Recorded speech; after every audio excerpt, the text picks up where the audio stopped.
Welcome.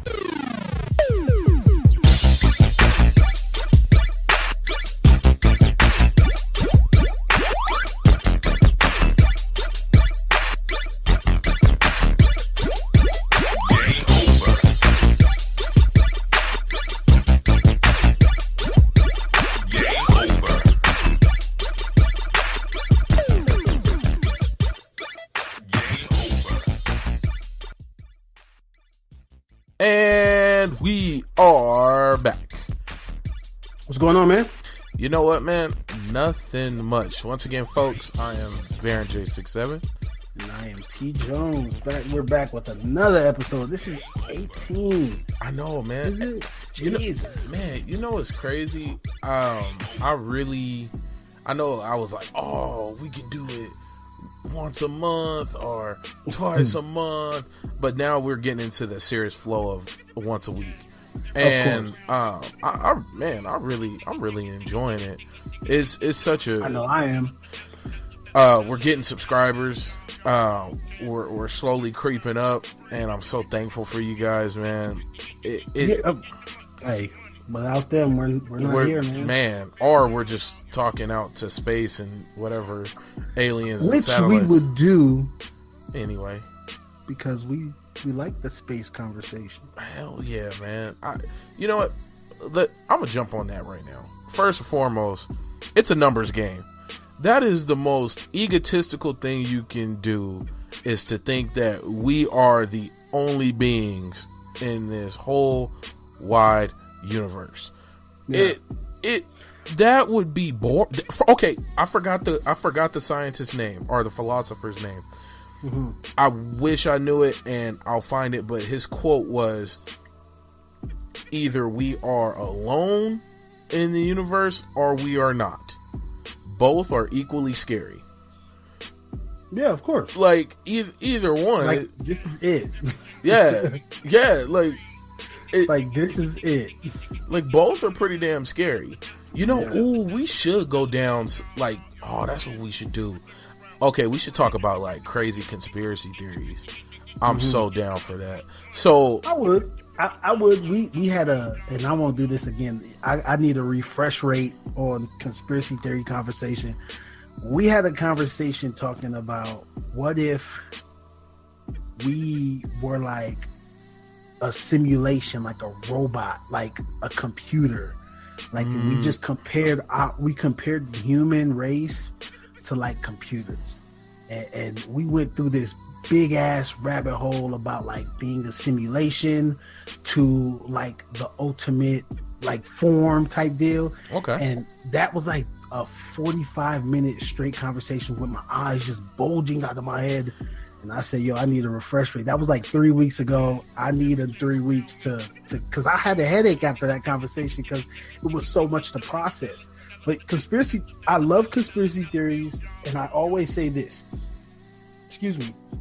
You can't tell them that they're wrong, and you can't tell them that they're right either. Sure. So it's the conversation. Sure. Just it's like having any other conversation. So.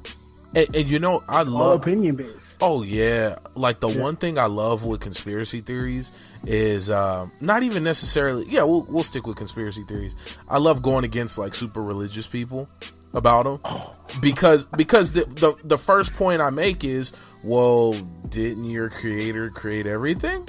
Yeah. Like I always tell people, I'm like, your creator created everything. Mm-hmm. So here it is. If we could use the Bible for example, because that's what I grew up around. So with the Bible, the Christian Bible, I'm talking like there's one Bible that rules them all. The Christian Bible, King James Version, or the New King James Version. Okay. I'm not even going to continue down that road, but yeah, no. You have everything from giants, monsters, dragons coming out of lakes of fire. You have strong ass beings. Yeah, superhuman beings. You have people who aren't people. They are God incarnate who die and then come back. And then you have you got people who talk to bushes. Like it just, they say, I actually read this before, that the best superhero characters come out of the Bible. Like you get like, you think about everybody with all their superpowers. Wasn't it Moses turning objects into animals? Like, he was turning his staff into snake. Like, the dude was doing some dope stuff. Causing plagues. He single-handedly bringing down the It's stupid. But this is exactly why I love Greek mythology. Ah, got you. Because those stories, and like, some people believe that to be like the true religion. The true way, yeah. And the reason why those are so intriguing to me, because as a nerd, watching superheroes do superhero type shit, half this shit sound like superhero type shit. So wrapping it back up, because I know I'm good for going off topic. The whole point of that is that if you can wholeheartedly believe that, why is it so hard to believe that the universe is out there with living beings? Yeah, like, there's other stuff out there. There's other creatures. There's other things that breathe, that communicate. Exactly. Like, it's hard to. It's really hard to, like, I don't understand why people have such a hard time grasping that. But I actually take that back. I do know why. Because and I'm tooting my own horn here. The moment you agree to that, like, okay, let's paint the scenario.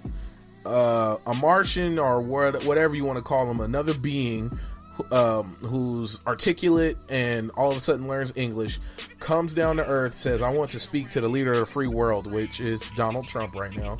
And then he goes and stands next to Trump, and he was like, I am your creator. And then he presses a button, and then another human pops up. That would immediately crush everything we thought. Everything dies at that everything moment, dies. That moment. The way we live, what like eat, how we go about life, everything. Our history, everything is erased. We start over at that point. But let me tell you, and that starting over, that fear of starting over is actually our biggest hindrance when it comes to advancement, in my opinion.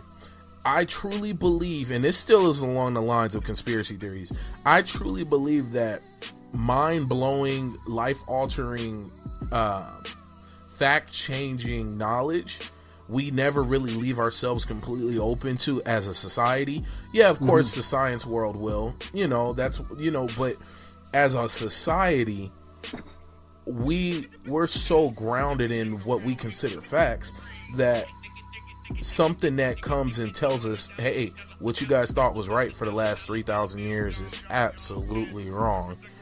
So all your degrees, it don't mean nothing because you know nothing. We would rather hold on to the lie to keep the status quo than to follow what is true, than to adjust to what's true. Yeah, and that's because this is why. I mean, and we won't go too deep into this, but like, this is why religion is so. It's kind of odd to me that you can tell this person that they're wrong, but you're right.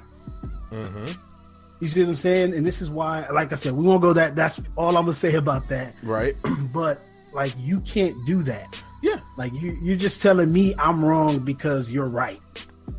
Yeah. That's it. That's all you stand by. That's all you have to stand on, which is ignorant of the other person, of that person saying that. So, I mean, with me, I'm open-minded to everything. I grew up. Oh yeah. I grew up in the church, and I had questions, and that was that. So, didn't it make people mad? Yeah, it made people mad because these were questions, like, it was almost like you weren't supposed to ask. Because it almost knocks the bottom out of everything. Yeah. Like, my one question, and I'm going to keep this in line and say this is still a conspiracy theory because it's like going against like wide mainstream belief.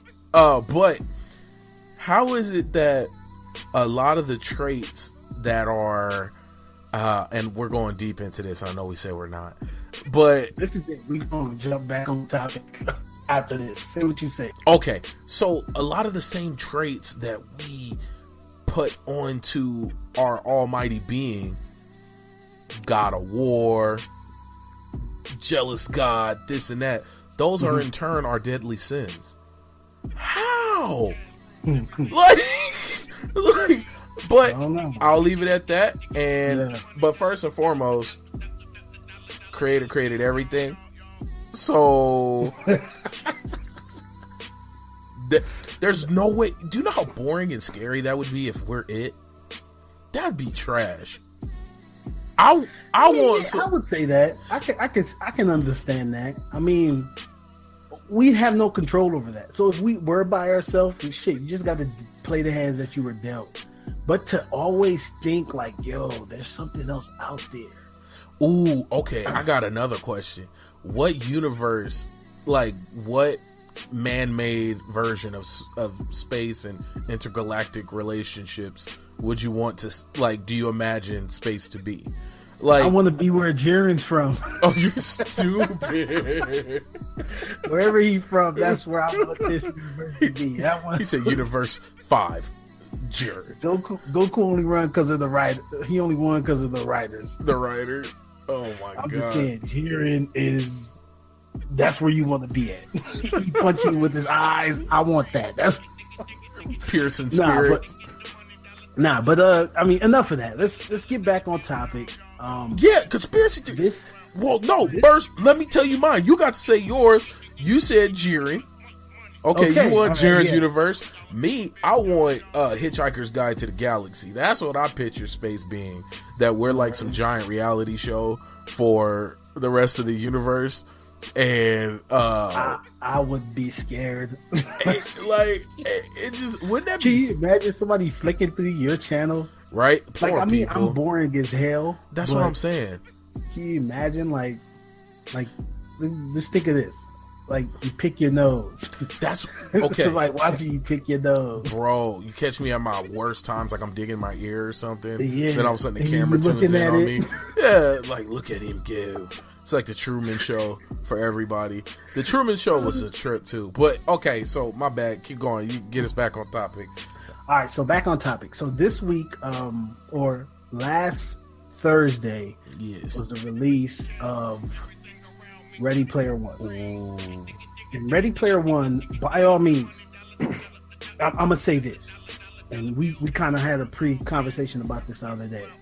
If I did not read the book, that movie gets an A+. 100%.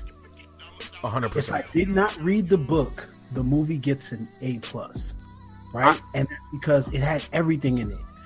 It had every. If you're a nerd, if you're a nerd that loves to see references to other Easter games, Easter eggs, like you said, even they had, and then they implemented so many different genres of games. You got to see I don't know if you've seen the Halo troops, you've seen the Ninja Turtles. People were the Ninja Turtles. Battletoads. The Gundam was the best part of the movie, in my opinion. Spoilers. Yeah, we're spoiling it. Man, at this point, if you ain't seen it, go. I'm pretty sure you've seen something on Twitter about okay, so we're going to just spoil it. Let's spoil. Yeah, let's really get into it. Okay. Dang, the movie about to be out for a week. Jesus, go watch the movie. Can we? But anyway, go ahead. Gundam, the Gundam part was my favorite part because I was not expecting that. I am not gonna lie, and I tell you that's when a movie has captured me. If it's some shit in the movie that it just takes a left field, I was not expecting a Gundam to pop out, and that was a small thing because I'm pretty sure somebody would have said it. I love the Gundam part. But not only that, the movie did a great job with the characters, and which turning it into something that can hold your attention. Like, especially if you're watching the movie and you hadn't read the book, it is like a edge of the seat type of movie because you don't want to miss any detail in the movie.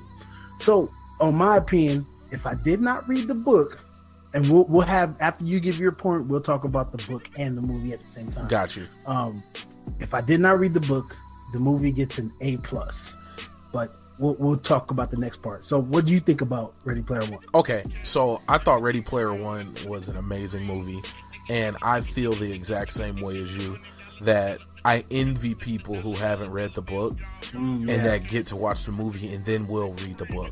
because they'll be able to just, like, I appreciated it. I loved it. I damn near cried.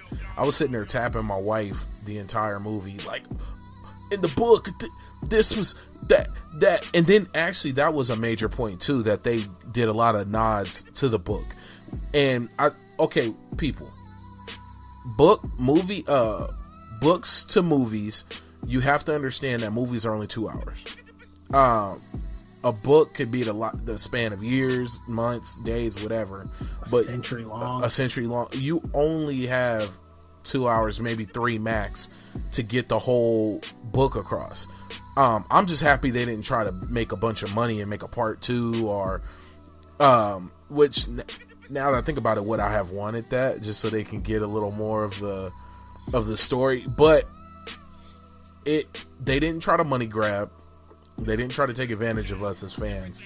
They did a good job. This was for the culture. This was for the culture. They did 2 hours, Steven Spielberg, 2 hours, and put together an amazing movie that I wish I wouldn't have read the book it was based on first. But so now, and then I'm gonna jump into what you were talking about, comparing the movie and the book. I like super spoilers. I like the fact that they made a nod to all the challenges. So the first challenge in the book was on the high school planet. I forgot the name of it that Parzival was on. Parzival is the main character. This is actually where he meets, what was her name? Not Artemis. Yeah, her name was Artemis. Wasn't Artemis, it? Yeah, Artemis. And it's funny because we got another Artemis we got to talk about later. Mm-hmm. So that's right after this. So Parzival and Artemis and H, they all are on this high school planet, and that's actually even where you meet IROC. IROC isn't a main villain. He does cause problems in the book, but he was nothing like he was in the he still gets him, he snitches and all that, but my bad. Now that you mention it, I think the switch to that villain, because now we're talking about the book and the movie, correct? Yes. All right, so in the book, IROC was like the guy that he was like the fuck up, like, in a sense, like the rich douchebag, you know, pretty much. In the movie, they turned him into a full-blown villain, and his character was like on like he was still like the sneaky, like, he was kind of like not all the way. He was like a comedic villain in a sense. He reminded me more of an anti-hero. He reminded me of somebody just out there making money any way possible, and he was just a badass at the video game. But I didn't get evil from him, even though he did some evil stuff. But he just felt like a troll, like somebody who was just good at the game. He wasn't evil. He just, like, remember he said, like, yo, you can't do that. I got 10 years worth of he stuff. was like, oh, that's a noob move. He said, I got 10 years worth of stuff in me. And remember when he died, all that stuff fell out. Down, oh my gosh. The Holy Grail hand grenade. Yeah, so I think when I like I said, his character was intriguing to me because that was a switch that I was okay with. Yeah. From the book. You know what I'm saying? Now, with me, I didn't. If I had to give it a grade, and my grade is probably going to be a C, right? Comparing it to the book. This is just the comparing it because I read the book. In the book, they changed a lot of things, and I'm pretty sure it was money reasons why they couldn't do it, and time restraints, like you said, 2 hour movie compared to a book that's based on 10 years worth of stuff. I mean, we could start off with the main. I don't think it was 10 years, but go ahead. I get your point. Yeah, I mean, it probably wasn't. It's probably shorter than that, but I know it was like years. It was in years standpoint. Because remember, the first thing they didn't find the first thing until like some years after the contest started. Yeah, so that's what I mean by. Oh, years. okay, got you. Now, with even like the main character, he's described in the book as like a chubby kid that, you know, he doesn't really not sociable at all. Yeah, he's not sociable. He's not talking to nobody. He doesn't have friends. And that was something too. In the book, his only friend pretty much was an old lady that used to feed him. Mm-hmm. And he used to stop by his place on his way to school and blah blah. And they made a nod. They made a nod to her, like that's the lady he talked to in the movie. They did a good job of making nods, like the first challenge. The whole challenge in the first challenge in the book was to play Joust, and then he ended up having to play the second player, so he had to switch spots. So in the movie, they made a nod to it by going backwards.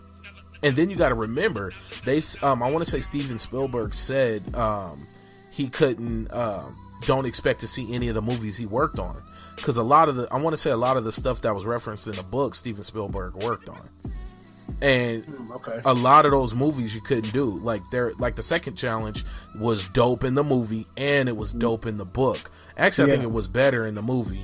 That's the only thing I think the movie did better. Wait, what was the second challenge in they the had to do war games.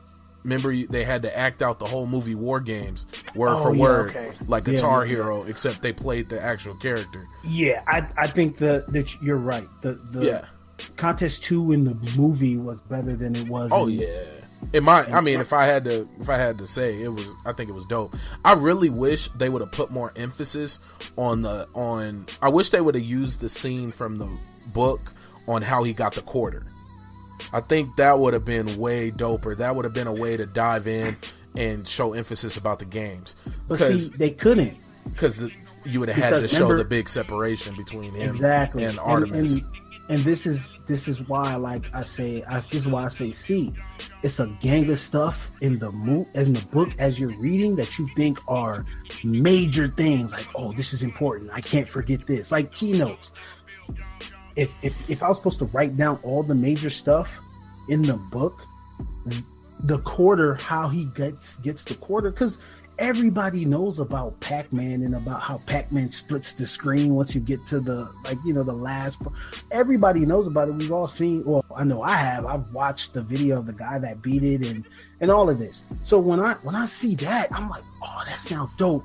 But then you, like I said, you go back to thinking about the money situation, getting it cleared, this, that, and the third. Okay, how are they going to do it? How can they condense that into a form of, And then another part I didn't like was Ogden Morrow was a main character. He was a major character in the book. He was all throughout the book. Like after the first challenge, he was all the way through it. Yeah, they even ended up at his house at the end. They were at his house. They weren't in a van moving around. They were at a house. Yeah. And then remember it was Parsifal who ended up going to the IOI facility. It wasn't Artemis. Yes, it wasn't Artemis. And that was a major thing because he beat the system. Yep. He changed his name, he made himself have debt. Exactly. And then that's actually when he really got in shape, remember? When he lived on his own because he created a regiment to be better in the game. And the only way he could get online was if he completed a certain amount of running. Exercise, whatever. So, and all of that shit, you thinking like, oh, that's important. I can't forget that. And then you come to find out that they scrapped it. Yeah, exactly. So what they did with the movie was they condensed it. They had to make it short enough for people to watch it. Like I said, if I didn't read the book, I'm sitting on my edge the whole movie. But since I read the book, it's a lot of parts I'm seeing and I'm smiling. I'm like, yeah. Oh, they changed it. Oh, yeah, that's dope. Oh, yeah, they changed. I'm doing that the whole way. Let me tell you the one thing I was absolutely pissed that wasn't there was the way Halliday did the intro in the book to the game versus how they did it in the movie. In the book, he was supposed to be this eccentric, over-the-top freak of nature, jump cuts. I'm Halliday Morrow, bloom, bloom, bloom, bloom, like flipping out, and all the clues were in the video. Yeah. Remember that was the whole point. But then I really was expecting that. But I'm gonna tell you, once I seen the trailer for Ready Player One and they didn't show that, I knew it wasn't gonna be in there because that scene alone could have been the trailer for the movie. That scene alone is the movie. Yeah. So that's why I understand. That's why I understand that they don't put that in the actual movie because shit, that's the movie right there. What I didn't get is the switch in his personality. Like you said, because he wasn't that type. And in the movie with the whole him introducing everything, it was, and you know what? As I said, I kind of get it, because that was a whole intro. That was a whole prelude. Yeah, that gave you the whole show. Like they gave you the write up to everything. Yeah. And I don't know, man. Like I guess I was just fanboying and looking forward to that. You know, it wasn't. I felt it was truly necessary because it really gave you true insight to who he was. But one thing I do know too is we only got 2 hours, and you got to make it a movie for everybody. So what do? You create the heavy love story, you draw it out, you create the uptick, the slight down, and then the big climax. You know, you have to make a movie. And the love story was mad heavy. It was mad. Yeah, well, it was heavy in the book too. But I think we were just as I'm gonna go ahead and say I'm fanboying over it. I was bothered at the fact it wasn't that heavy. It wasn't all about the Ademoro's wife. Like a big portion of it was. But the challenges wasn't. Oh yeah, they weren't built. No, they weren't built around her. You know what I'm saying? Yeah. So with me, and I get it, like property, I get it, man. I understand. But as like a fan, like as a true fan that read the book, I'm sitting there like, but then I'm still sitting there intrigued by the story and want to see more. I think if I had the opinion, I would somehow change Z's character back to the way he was in the book, because in this book, in the movie, he really wasn't how they explained him to be in the book. You know what I'm saying? Talking about Parzival? Yeah, Parzival. But don't they call him Z too? Yeah. Parzival. But anyway, because he would have had character growth. Like they didn't show the growth he went through, because he went from some hardcore geeky kid whose only life was in the game to him transforming into, I guess, a productive member of the society. But no, I get what you mean 100%. There was that. I felt it was there. Once again, we're talking in comparison book to the book to movie, not the movie on its own, because the movie on its own is damn near perfect. It was a great I will movie. say it again. The movie by itself, in my opinion, is an A+. Really don't give movies A+ like that. That movie had everything you would need, and it sits well with me because it was like a nerd movie. It was like a horror gaming nerd movie. So references to the big giant. What's the actual name for it? Is it the big giant? Oh, the Iron Giant. Iron Giant. They had the Godzilla turtles in there. They got Godzilla, Mega Godzilla, Gundam. I was sitting there. They had Tracer from Overwatch was in there. They had everything, bro. They had Battletoads. They had Chucky, the DeLorean, I'm not gonna lie, 1950s Batman vehicle. Chucky was Batman, Catwoman. Catwoman, Chucky. That was Akira. They had no. I'm gonna tell you, I low key want to put this. This is my favorite part, only because of what he did when he was fighting old dude. When he was fighting IROC and hit him with a Hadouken. Oh, I lost it in the theater. I was like, did he just do a back forward punch? Like, what the Hadouken, and then he gave him the flash kick. Yes.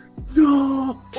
Yes, that was dope. Hey, and only because I'm sitting here laughing. It was like old people in the movie too watching it.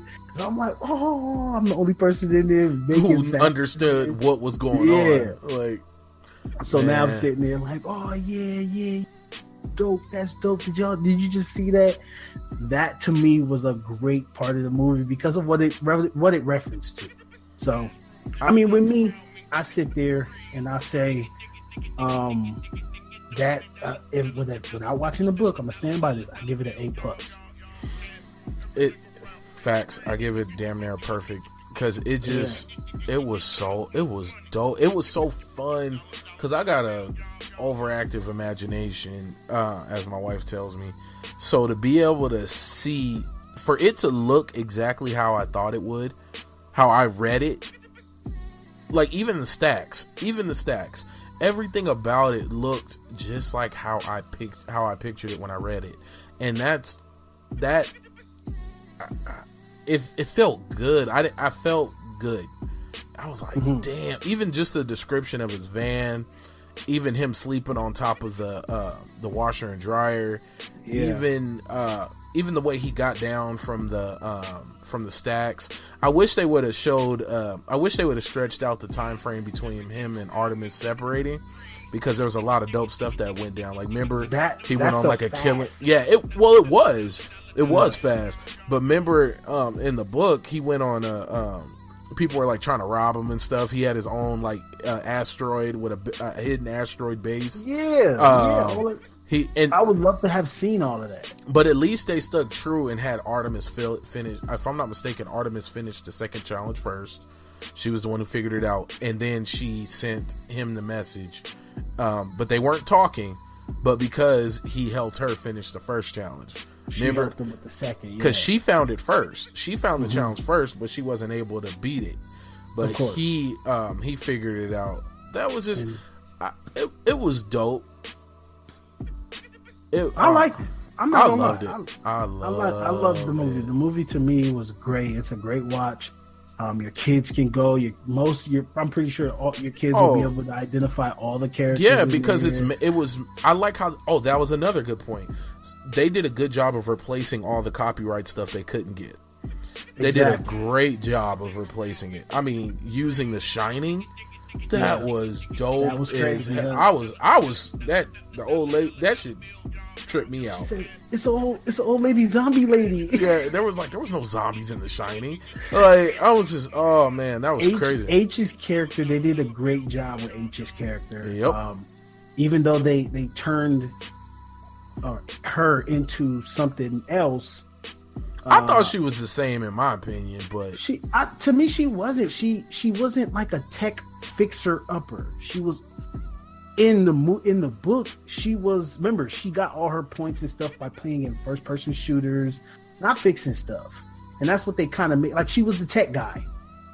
She was the tech guy. You want something fixed, go to her. And then it was only like one reference to it, and she built the Iron Giant. Yeah. She's like the tech guy. At that point, that was another major thing too. I didn't mean to cut you off. My bad. But go ahead. That they weren't friends with Daito and what was the little brother's name? Soto. Yeah, Shoto. Like, they were not friends with them. They became friends after the assassination attempt. Yeah. Like, they got them together. That's what got them together. Remember, they threw a little short thing of that. Because remember, he sent the message out. He sent the message out. He jumped in, sent the message out. That's when he was dragged to the rebellion. And then that's when Og was supposed to really jump in, because he flew them all together. And and that was another major part. He didn't. Parsifal didn't see Artemis until the dead end of the book. Yeah, like. Until he damn near beat the game. I think once he beat it, once he finished the last challenge. Oh no, that's not in the book. He's seen her before he beat that. Remember? It was when they all went to Og's. Oh yeah, she got there early. She was but they didn't see each other. Yeah, she was in a different room and a different machine. Yeah, and then he was asking about her. Yes, and they were all like, "Oh, she's over there, but we need you to jump in." Because remember, everybody thought he was dead. Because they thought this. That's when he changed his name. That's when he broke into. Did they kiss in the book? Yeah, they did. From what I remember. Huh. I don't remember that part. But anyway, it still, to me, it still was a great watch. Hell yeah. If you have time, a little extra cash, go watch that movie. You will not be disappointed, in my opinion. I low-key might go watch it again. I got some free movie passes. I know, right? I might have to do that. But yes, 100%, hands down. I don't know. I don't even. Yeah.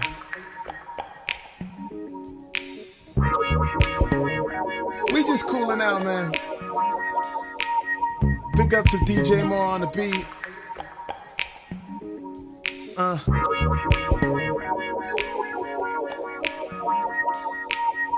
Yeah. 1, 2. Yeah. Okay. Okay.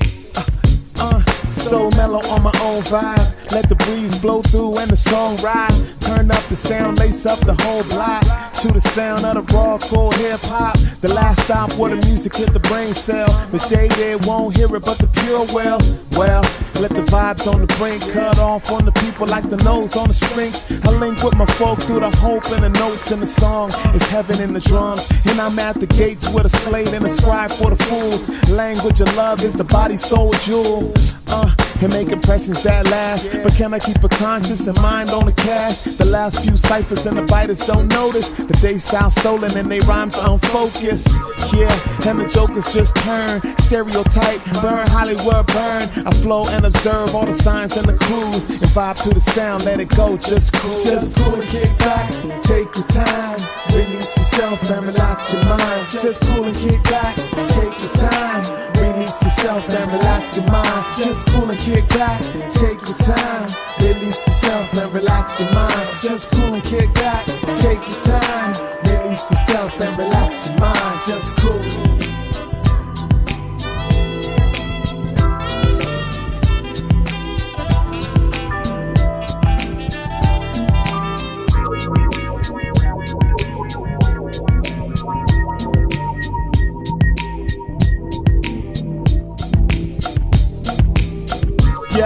I'ma dance to the sunset, boogie on to the moon when the sun slept. It's the type of love learned from the first step. Mind, body, and soul when they all connect. I'm on next, no one never saw me coming though. Told me I would have to switch, but I was on the low. Writing songs for the people who was like me. Fed up with the fun, so wanna be free. A little soul, little jazz, lot of truth. Ascribed all my pain and the joy, let it loose. I used to boost sneakers, nowadays boost minds. Steady, be serious, trying to see shine. The lines on my paper is the way to my maker. I build on the melody, avoiding all the takers. And that's word to the breakers. Poppers in the lockers, movers in the shakers. Haters if you got a lot of energy it takes. Or leave it all alone, turn it up and on the late night rolling in the sound of the blues. Vibe to the sound, let it go, just cool. Yeah. Just relax, y'all. Just relax, y'all. Work it out. Through the music, moon, the sunshine. However you get it, and it feels good. Vibrate. Just cool and kick back, take your time. Release yourself and relax your mind. Just cool and kick back, take your time. Release yourself and relax your mind. Just cool and kick back, take your time. Release yourself and relax your mind. Just cool and kick back, take your time. Take your time. Release yourself and relax your mind. Just cool, cool. Yeah.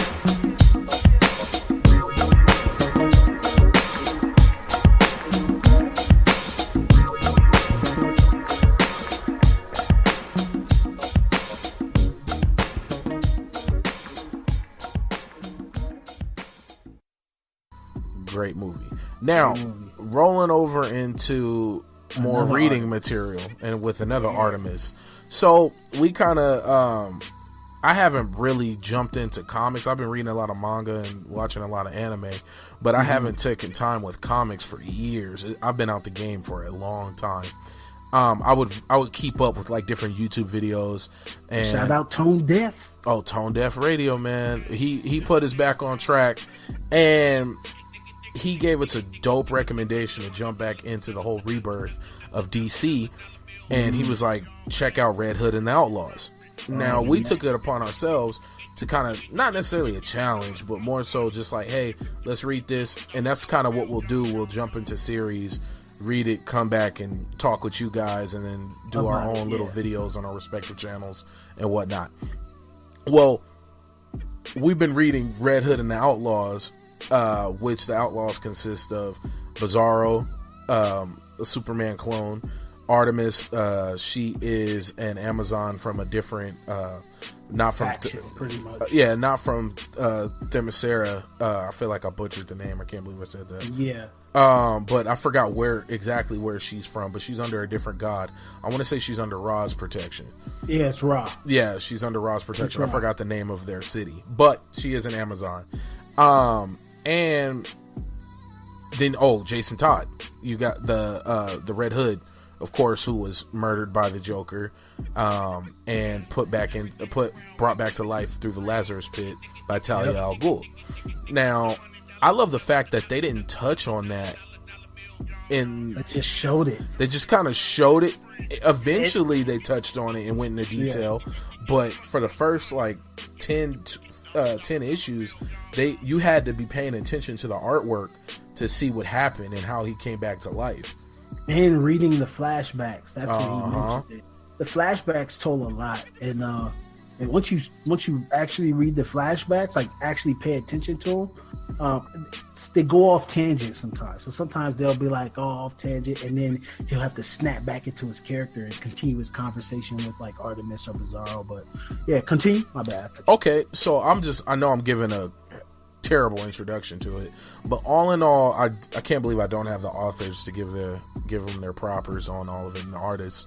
But well, we're not done with it. No, hell no, I'm not done. Oh yeah. And it's not that many issues. I want to say it's only 18 issues, and I'm on issue 13. But so far, I didn't realize how much of an emotional roller coaster this was going to be.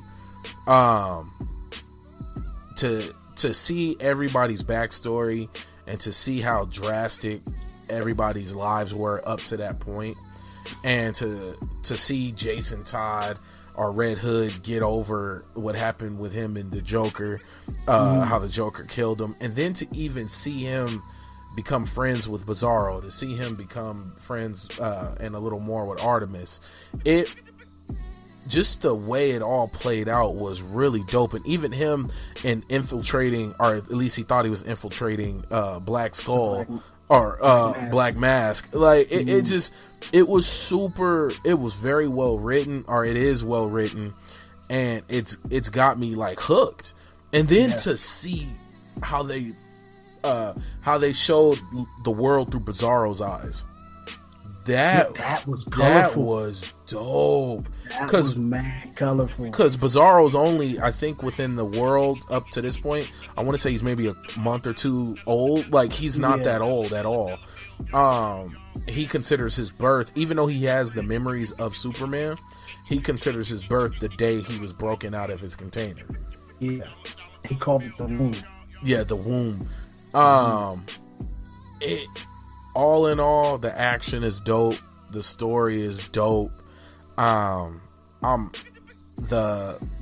way they show loss is dope as shit. Even just seeing how Artemis's lover or Artemis's friend, how she died. Yeah. Super spoilers. We're spoiling the shit out of this. Of course, yeah. Yeah. We're team spoilers. Team spoilers. And just seeing that scene, there were so many little scenes that all those panels where Bizarro flew her up to space so that she wouldn't go supernova and destroy Earth. That scene was so damn dope. Or when they got drunk at the bar and she was giving her backstory, Artemis was giving her backstory. Did you catch the reference to what was it, To Kill a Mockingbird? What was that damn book where old boy had to shoot his friend who was slow? Was it To Kill a Mockingbird? I don't know. Correct me in the comments to see. I can't think. Catcher in the Rye. I skipped that book. The one mandatory book in the world. But how they made reference to that when Jason was gonna kill Bizarro, when he had him out in the flowers by the lake, he was getting ready to kill him, and the way how colorful it was, and then just hearing Bizarro talk, they did a real good job of giving everybody. And it's only 18 issues. All I read was 13 issues so far, and I felt like I know everything about everybody. What's so amazing with me today, I think the Red Hood, that Robin, or that Robin, Jason Todd is probably my favorite DC character because of his dislike to not want to be like Batman, but his obsession with not trying to go too far from Batman. So it's like he'll talk shit about him, but when he leaves, he'll be talking again. I want to hear your opinion once you read Tim Drake, when you get on Tim Drake and Nightwing. But we'll keep going. But I thought the same thing too, because Tim Drake is the Robin that got beat the shit out of. This Jason Todd is the one who got beat the shit out of with the crowbar. Red Hood. Oh, no. Didn't he? Wait, Tim Drake was the one that was turned into the Joker. Not that I remember. I could have swore he was the one that he was the Robin. We'll look that up. But whatever Robin was the one that got turned into the Joker, who hated Batman, who turned her up to hate Batman. We all seen them. He was the one. He was my favorite Robin first.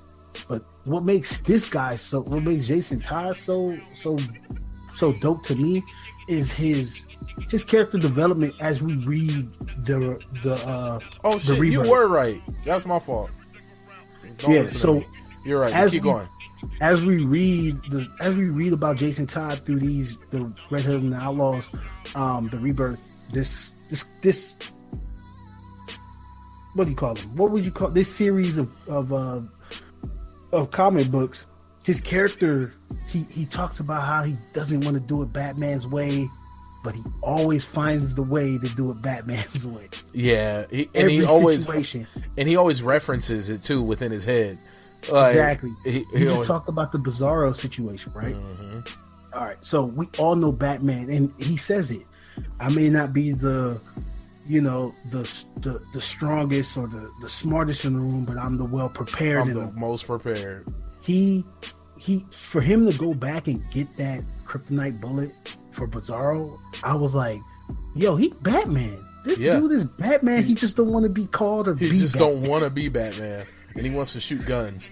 Like, and that's why I like him so much, because Batman is so dope to me as a character, because he always got the perfect thing to say. He can never lose. I don't see him losing because he's always prepared. The two funniest memes I've seen for Batman is you see the Flash, the Flash, Superman, and like Sonic.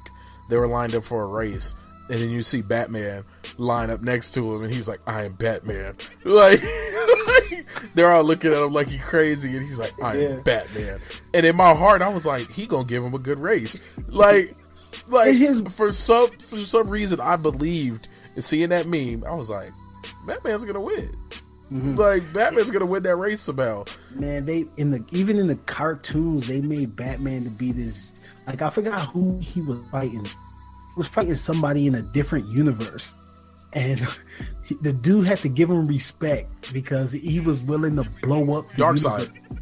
He was gonna blow up Apocalypse. Yeah, and he was like, you know what? I give you respect, because the other guy wouldn't have done. He said Superman, Diana, none of them. He was like, nobody else would have did this. Yeah, he was like, it would be the human to save the universe. Like, listen, that was I remember that. This is when Batman became my favorite character. When I was watching the cartoons, and this fool said they looked at him and was like, you have ways to defeat us all. When they got mad, and I had to defend him to people. Oh, you're talking about like the dooms? Yeah, for everybody. He got contingency plans for everybody, including himself. Anybody could get it, including himself. Oh, you Wonder Woman? I got something for that. Oh, you Superman? I got something for that. Yep. and how? Go ahead. No, I forget I'm so mad I forget most of these characters, because it's been about Marvel for the past like 10 years. Right. With Batman, when this is the cartoon I'm still referencing. I forget he was like a dude that was like Flash, and they wanted him to like vibrate real fast so they could like open a portal. And he didn't have Flash do it. He had the other guy doing it because he knew the guy was gonna. I said, yo, Batman is awesome. He's a goon, bro. I love that at the end of the day, he is a man. Yeah. And I think... See, look at this. We're talking about goddamn Batman. We're supposed to be talking about the Outlaws. Oh, yeah. Look, damn. We went off on a full... And let's be real. It's always been weird, like, what was Batman's infatuation with young boys, young orphans? But I'm not gonna go there. Okay. Oh my gosh. Neverland Ranch just with less lights. Jesus. And physical training. It's never because he was an orphan point in time, right? Nope. There's a universe where him and Clark Kent been friends since they were kids. Oh really? That's only right. I don't know if it was Injustice, but I forgot which run it was. But like Batman's car, or it was fan fiction, I don't remember. But his car broke down where Clark Kent was playing baseball on the field with another boy, and Bruce, like, they invited him to go play while can't believe I forgot the damn butler's name. Was fixing the car, and they became like Alfred, thank you, became lifelong friends. But back to the Outlaws. I love the art. I love the artwork, man. Mm-hmm. And then I love all the little hidden themes hidden in the pictures, in the images. Even especially the drunk scene when they're going to order their drink and they're at the bar full of bad guys. And you just kind of see it was just, I just think it's dope as shit, man. They did a damn good job. Or even Bizarro telling his history, mm-hmm. like how they drew it like chibi, all little cartoon characters. They all look like babies. They all look like the Teen Titans. It looked like Teen Titans Go, like the little baby version. Yeah, they did such a good job with the character development in this. And we always talk about character development, but these are obviously characters that have gone before. But if you were somebody that never knew about Artemis, never knew about Bizarro, this is a great place to start. You can pick these up, read them, and you will get like the full backstory, like history, like, you get to understand these characters from a standpoint that you probably wouldn't have gotten to if you never were introduced to them the first time they were being introduced into the universe. So with me, no, that's what I want to point on too. We talked about like we were at each other. How many we said like, yo, how many Bizarros do you think that there were? Yeah. All right. So I said that they had to have been millions.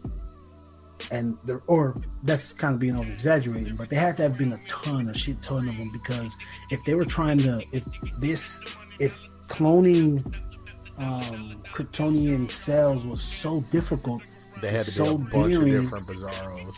Yeah, and he said, and he's been like $6 billion or $6 million he had to put into the project before he scrapped it.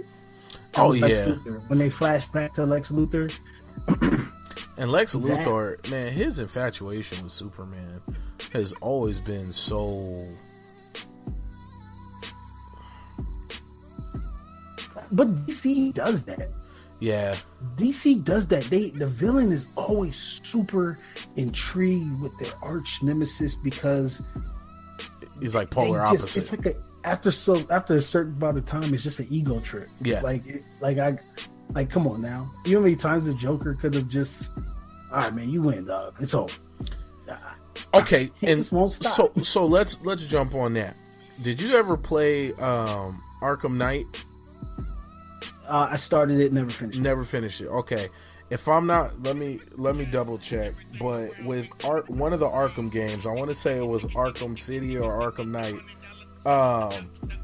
Batman at the end, he ended up saving. Oh no, it wasn't Arkham Knight. It was Arkham.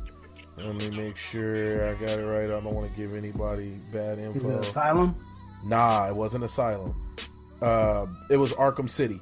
So at the end of Batman Arkham City, your girl gets like hurt and injured, but I don't think she died, or maybe she did die.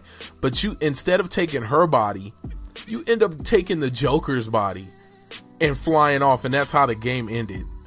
Like, and that, I don't know. I felt like nobody ever pointed that out, and hopefully you guys can correct me in the comments if I'm wrong. Anybody who's played the game, please tell me. I swear it threw me off. I'm like, you went in there to save the love of your life, but you walked out with the Joker in arms and like flew away. It was so Batman. Like but that's why their loves of their lives are. Yeah. They have to die in these comic books because they she wouldn't want me to become you type deal. So I'm gonna do the right thing. Even though you died, I'm gonna do the right thing and I'm gonna take you to jail because you killed her, but I'm just gonna take you to like that. To me, when I see villains do things like that, this is kind of why watching the Red Hood, like when he let old dude die, or not, he didn't let him die. When he let old dude succumb to the sickness, lose his mind, basically a vegetable. That was like I don't see Batman doing that type shit. But he was following the rules. I didn't do it. You did it to yourself. Exactly. That was pretty badass. Yeah. So when I see him do stuff like that, I can see the difference, the small subtle differences between him and Batman, or between Red Hood and Batman. But I also understand, he grew up under him. He grew up learning the ways of the Bat, and to go against that. This is why you don't go against it, because this, that, and the third. Whatever you want to. What was really dope was was that moment between, like, right after they met Bizarro and Jason met up with Batman, and they met outside of Gotham, and he asked him, like, I know you're like all big on being a law-abiding person, and Batman's all laughing at him like, you think I follow the rules? I beat people up and I break and enter. Yeah, I break and enter all day. Like, what do you think this is? Like, you think I'm following the rules? None of what I do is following the rules. I bypass laws. That's just Batman with his answer for everything type. Yeah, I said F him. I was like, damn. But it was just that. You know what I mean? That whole moment, and he was like, we have enough heroes. We have enough Batman. We have enough Superman. We have enough Wonder Woman. Maybe we need some Outlaws. Like, that shit was dope. He gave him free reign. He was like, do your thing. Look, remember, they mentioned it, that this is how you Nightwing and was it Batwoman? Wait, it wasn't Batgirl. What are you talking about? Was it Batwoman? What are you talking about? Batgirl. All right. I think it's like series. He doesn't mention Barbara Gordon.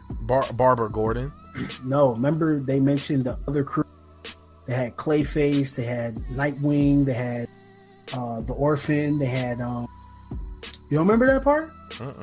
All right, so there's I want to say it's either comic 11. Oh, you're talking about when he was like, why don't we just kill, like, when he was a young kid, and he was talking about his background with coming up under Batman. You talking about that one? No.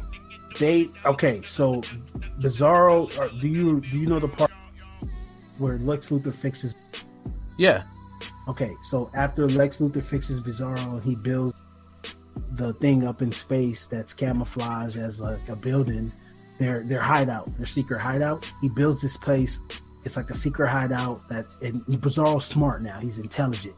So I don't think I got that far. Oh, okay. I'll ruin it for you. All right, let me. Yeah, I was like, what the hell are you talking about? All right, so Lex Luthor fixes Bizarro, but it's a temporary fix. And what happens is he's mentally he's getting smarter every day, right? So he's going from like an IQ of like, I think they said like 7 to like an IQ of 700, and he continue every day. He's getting smarter, but Bizarro knows that, this is only temporary. He's gonna revert back to his old self. He doesn't want that to happen. So he's putting together what it seems like so far. He's putting together a lot of contingency plans for that. So he built like his own Jarvis for his suit, and he built like one that alert them to some type of crime before the crime happens type deal. He built a room that could take them anywhere. All they got to do is open the door and walk. It'll take them anywhere that they want to go. He built all this crazy stuff. Well, they run into, I don't know the name of the group, and I'm pretty sure they reference it in there, but Nightwing, Batwoman, Orphan, had another guy, I forget his name, and they had Clayface. They were a team of like superheroes that were here, vigilantes, here to stop crime. And 3 nights after Bizarro fixes everything, comes up with the new program, they don't have crime for 3 nights, so something gets weirded out. Well, Bizarro sends them a message, and he goes, "Yo, you're not needed anymore. Basically, we got this." And they get upset, and they use a machine that they used to keep Clayface in check. Well, they use that on Bizarro, and Bizarro knows he can get out of it, but doesn't. So as they hold him, Artemis and Red Hood go after them to catch him, and they beat their ass up. They send them to the Suicide Squad. This is how they meet up with the Suicide Squad. I'm gonna stop right there. But okay. That's next to come from where you're at. Okay. So I was gonna discuss with the whole. Yeah, no, you can stop now. Spoiler. But the why I bring that up is because in that part where they run into this group, Nightwing references he knows of Red Hood, and they know each other. But he references that, why is Batman pretty much letting them do their thing? Everybody sees them that they're outlaws, villains, but they're not. He just doesn't understand why Batman is letting this go. So yeah, it's crazy. It gets doper and doper as I see. That's what I'm continue talking about. Finish it up. So I got 5 more issues to go. So this is, man. Yeah, I love it, bro. I absolutely love it. So there was a question that was raised, speaking on beating up people and whatnot and comic books. Do henchmen have medical plans? Like we really have to ask this, because it seems like everybody is just eager to be a henchman. Like, so I get the whole making money, having power and whatnot, but what happens when Batman jumps out the shadows and kicks your teeth out? Like, are you just toothless? Or you come out the pocket cash? Do y'all got a dentist on staff? Like, do you got a whole medical crew just for healing superhero wounds? Like, what? Hey, you know what? When these people go to jail, they do get the medical plan. They got to get fixed. They do get the medical. So if I was a taxpaying citizen in Gotham, yeah, but what you gonna do? What you gonna write a complaint to Superman and the Justice League of America, or just Justice League period? Light it up. Stop breaking bones. Like, can you please just round them up and not beat them up? Like, thank you. Raising taxes on us again. I'm actually shocked that that's something that doesn't happen on a regular basis, like a committee meeting, but it's with the Justice League or with whoever, and they're all sitting down, and people come up and complain like, so when you threw that car, when you dodged Darkseid's Omega Blast, it actually went into my yard.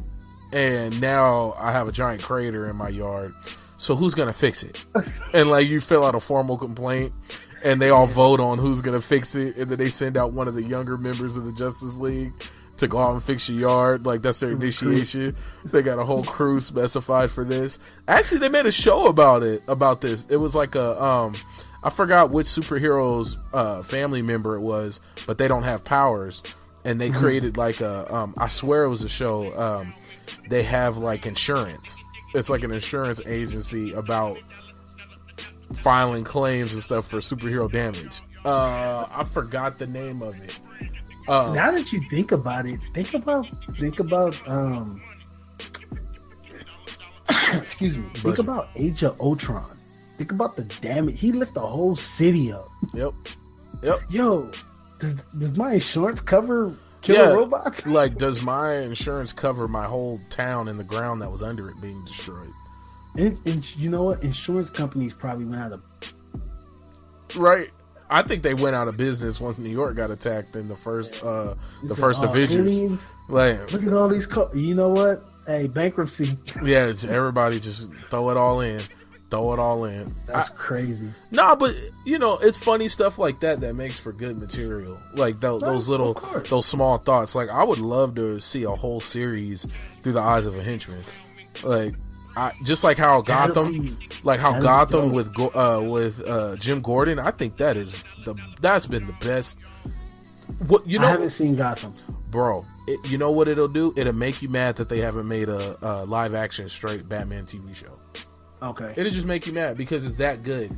And it's like, Bruce Wayne's in it as a kid, and he does a good job of showing his story all the way up.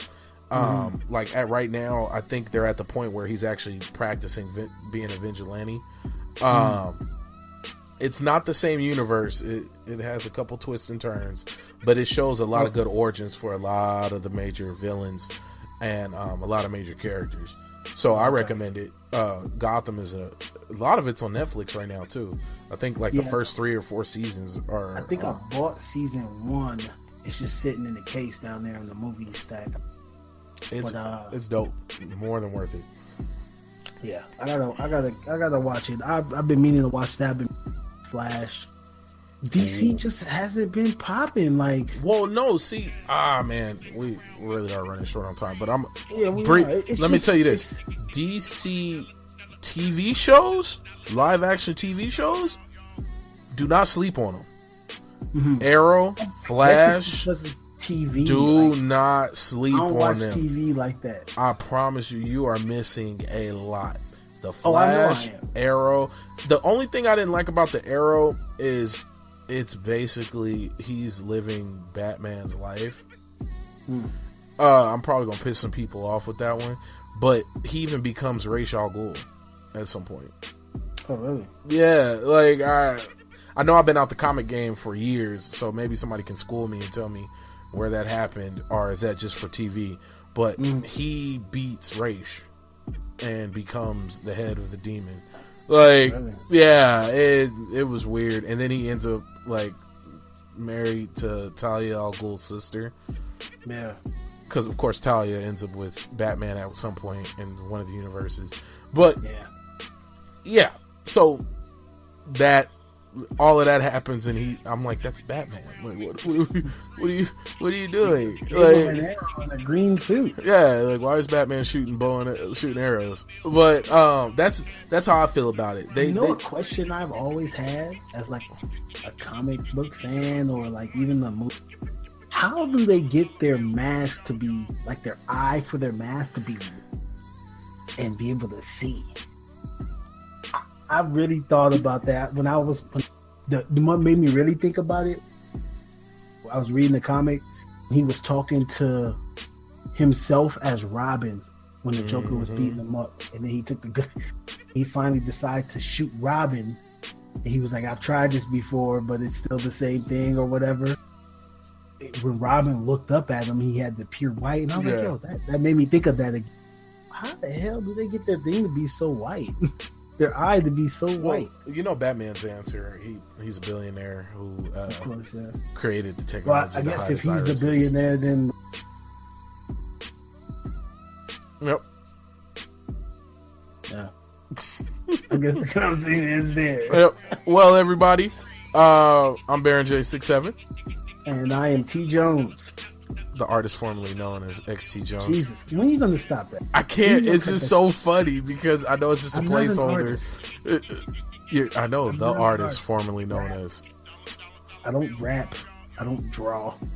The artist formerly known as xTJones. See how cool it sounds? It rolls off the tongue. It doesn't. It's just a lot of words. Just xTJones. And I'm Baron J67. Make sure to subscribe to all our links. Subscribe to our podcast.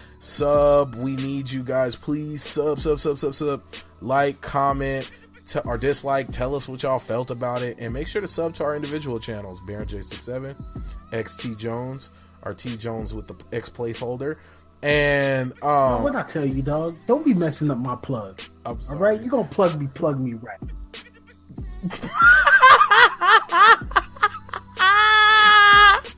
All right, man. Sign me out. All right. On that note, we are out of here. And peace. Peace out.